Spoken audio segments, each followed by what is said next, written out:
Budget રજૂ થતાની સાથે જ સોના ચાંદીના ભાવમાં કડાકો થયો છે। સતત બીજા દિવસે સોના અને ચાંદીના ભાવમાં ભારે ઘટાડો નોંધાયો છે। બજેટના દિવસે કોમોડિટી બજારમાં ઉથલપાથલ મચી ગઈ। છેલ્લા 2 દિવસમાં ચાંદીમાં 1,36,000 રૂપિયા જ્યારે સોનામાં 30,000 રૂપિયાનો ઘટાડો નોંધાયો છે। આ ઘટાડાનું મુખ્ય કારણ માર્જિન મની અને પ્રોફિટ બુકિંગમાં વધારો ગણવામાં આવે છે।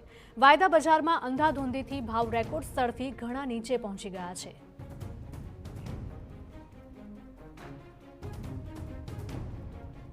તો બજારમાં આ સુનામી પાછળ 2 મુખ્ય કારણો હોવાનું માનવામાં આવે છે। પહેલું કારણ જંગી નફો બુકિંગ છે। સોના અને ચાંદીના ભાવ છેલ્લા કેટલાક દિવસોમાં ઉચ્ચ સ્તરે પહોંચી ગયા હતા।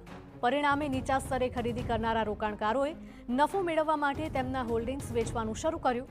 બીજું કારણ ભૌતિક માંગમાં ઘટાડો છે। જેમ જેમ કિંમતો આસમાને પહોંચવા લાગી, ગ્રાહકો અને ઉદ્યોગ બંને તરફથી માંગ નબળી પડી, જેના કારણે કિંમતો ઉપર દબાણ આવ્યું હતું। આજે રવિવાર છે અને એમસીએક્સના ભાવ ચોક્કસથી તૂટ્યા છે, પરંતુ આંતરરાષ્ટ્રીય બજાર બંધ છે। ભારતીય રૂપિયો પણ આજે ડોલરની સામે બંધ છે, એટલે કે જે એમસીએક્સના ભાવ ઘટે છે તે પ્રમાણે સોનું ચોક્કસથી ઘટે છે, પરંતુ એમસીએક્સના ભાવ અને હાજરના ભાવમાં ખૂબ જ મોટો તફાવત હોય છે। એમસીએક્સના ભાવથી જે 3% એના પર જીએસટી લાગતું હોય છે, તે પ્લસ જે હાજર બજારનું જે પ્રીમિયમ હોય છે તે પણ એના ઉપર લાગે, એટલે લગભગ એમસીએક્સથી 6,000 થી 7,000 રૂપિયા જેટલો ભાવ વધારો હાજર બજારમાં હોય છે।